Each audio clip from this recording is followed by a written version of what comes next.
حضرات گرامی کا تھوڑی دیر کے لیے ٹھہریے. فاروق کو حضرت آقا کے حلیے سے کتنا پیار تھا.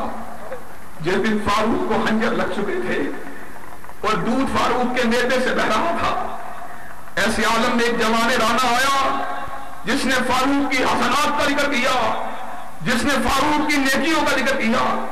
پلٹنے لگا، زخمی فاروق، لہو میں ڈوبا ہوا فاروق، شہادت کے بستر کے اوپر لیٹا ہوا فاروق. فاروق نے آواز دے کے اس کو روکا، کہا نوجوان ٹھہر جاؤ، اپنے تہمت کو اپنے ٹہنوں سے اوپر کر لے، اس لیے کہ داڑھی کملی والے نے اپنے تہمت کو نیچے رکھنے سے منع کیا ہے. حضرات لمحہ پڑھ کر یہ ٹھہریے، مجھے یہ بات بتلائیے کہ آج ہم آقا کے حلیے، آقا کے لباس کو مانتے ہیں. مجھے یہ بات بتلائیے، گرو نانک اس کو ماننے والا سکھ گرو کی پگڑی کو نہیں چھوڑتا، گرو کے حلیے کو نہیں چھوڑتا، گرو کے لباس کو نہیں چھوڑتا، گرو کی گربان کو نہیں چھوڑتا. گرو نے سنگ لگانے کا حکم دیا، سنگ اپنے نام کے ساتھ لگاتا ہے. گرو نے اپنی بیوی کو قبر کہنے کا حکم دیا، اپنی بیوی اور بیٹی کو قبر کہتا ہے. اور منموہن سنگھ کلر کا نام نہیں، انڈیا کے وزیر اعظم کا نام ہے. انڈیا کا وزیر اعظم سکھ ہونے کے بعد گرو کی کسی بات کو نہیں چھوڑتا. نام منموہن سنگھ ہے، سر کے اوپر پگڑی ہے، گھر کے اندر بیوی قبر موجود ہے، اور وہ گرو نانک کو نہیں چھوڑتا. تم کس کو چھوڑتے ہو؟ مدد الدہور وما آتینا بمثلہ وَلَقَدْ آتَا فَعَجَزْنَا عَنْ نُذَرَائِهِ. مدرے بیت گئی مگر کالی کملی والے جیسا کوئی نہیں آیا. اور جب کملی والے آقا والے اس بات کا اعلان کر دیا گیا، اب ان جیسا کائنات میں کوئی دوسرا آ سکتا ہی نہیں. اور میں نے حلیے کی بات کی ہے، تم کلرک بنے، تم ایم پی اے بنے، تم ایم ایل اے بنے، تم نے آقا کے حلیے کو اتار دیا، تم نے آقا کی پگڑی کو اتار دیا، تم نے آقا کے پورے بلاغتہ کو تبدیل کر دیا. لیکن فاروق بستر کے اوپر چل رہا ہے، لیکن آقا کی تہمت کو نیچے ہمارا بھی گوارا نہیں کرتا. حضرات اور لمحہ پر کے لیے ٹھہریے، جو میں نے دوسری بات کی، آقا کے آئین کی بات میں نے کی، آقا کے قانون کی بات میں نے کی. آقا کے آئین کو آئین، آج مسلمانوں تمہارے زوال کی بڑی وجہ یہ ہے، تم آقا کی بات کو مسجد میں مانتے ہو لیکن بازار میں نہیں مانتے، مدرسے میں مانتے ہو لیکن ایوان میں نہیں مانتے. آقا کی بات کو مجلس ارشاد میں مانتے ہو لیکن آئین اور قانون کی جگہ میں نہیں مانتے. اور حیرانی کی بات یہ، عیسائی پادری مانتا ہے لیکن مسلمان مفتی نہیں مانتا، مسلمان ملا نہیں مانتا. ایک برس پہلے میں نے پہلے بھی مرتبہ اپنے مرکز مجمع پڑھنے والوں کو یہ واقعہ سنایا ہے. عیسائی دنیا کے اندر بڑا فرقہ کیتھولک ہے، کیتھولکوں کے روحانی سربراہ کو پوپ کہتے ہیں. پوپ حضرت عیسیٰ علیہ السلام کا نائب ہوتا ہے. اس پوپ کے مختلف دنیا کے اندر 8-10 بڑے نائب ہوتے ہیں. ان بڑے نائبین میں سے کینٹربری کا پادری آرچ بشپ آف کینٹربری، اس نے 1 سال پہلے یہ بیان دیا، انگلستان کے مسائل حل نہیں ہو سکتے جب تک نبی کی شریعت کو نافذ نہ کر دیا جائے.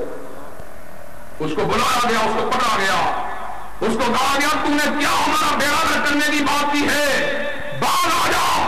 اس نے کہا مجھے وضاحت کا موقع دیا جائے. انگلستان کے حکمرانوں نے سمجھا شاید پادری معافی کے لیے تیار ہے. اسے دارالعمراء میں یعنی ایوان بالا میں بلایا گیا، دارالعوام میں بھی بلایا گیا، جوائنٹ سیشن کو طلب کیا گیا، سینٹ اور قومی اسمبلی کی مانند ہاؤس آف کامن میں، ہاؤس آف لارڈ میں بلایا گیا.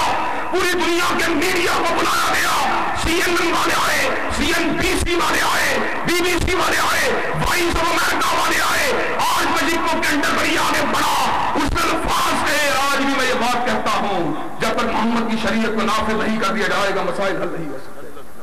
حضرات گرامی کر رہے مجھے یہ بات بتلاؤ، نبی کی وہ شریعت جس کے حوالے سے آج میں آپ حضرات کے گوشے گزار اپنی گزارشات کو رکھ رہا ہوں، اس کو نافذ کیا.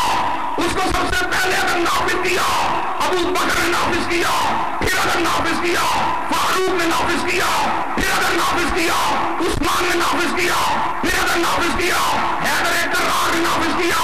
اور آج میں یہ بات ان کو ڈنکے کی چوٹ بتلا دینا چاہتا ہوں، اہل حدیث اگر تم حدیث سے محبت کرنے والے ہو، اگر تم سنت سے محبت کرنے والے ہو، تو تمہیں جس طرح کملی والے کی بات کے مقابلے میں ابو حنیفہ رحمۃ اللہ علیہ کی بات کو نہیں مانتے، کملی والے کے آئین اور قانون کے مقابلے میں دنیا داروں کے آئین اور قانون کو بھی تم نے نہیں ماننا.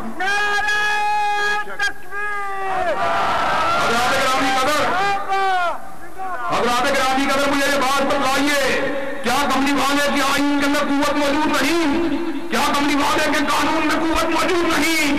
لیکن بد نصیبی کی بات یہ ہے آج ہم مفاد پرست ہو چکے ہیں، لیکن ہم آج چونکہ ذکر کر رہے ہیں وفاداروں کا جنہوں نے زمانے کے تلاطم کو نہیں دیکھا، زمانے کے مد و جدر کو نہیں دیکھا، زمانے کے اتار و چڑھاؤ کو نہیں دیکھا. میں اس بات کا اعلان کرنا چاہتا ہوں انشاءاللہ جب تک زندہ رہوں گا شریعت محمدی کی پرستی کا نعرہ لگاتا رہوں گا. میں گجرانوالہ میں موجود تھا، مقابلے کے اوپر سرمایہ داروں کے ایجنٹ، جاگیرداروں کے ایجنٹ تھے. لوگوں نے مجھ سے پوچھا آپ کے ہاتھ میں کس کا جھنڈا ہے؟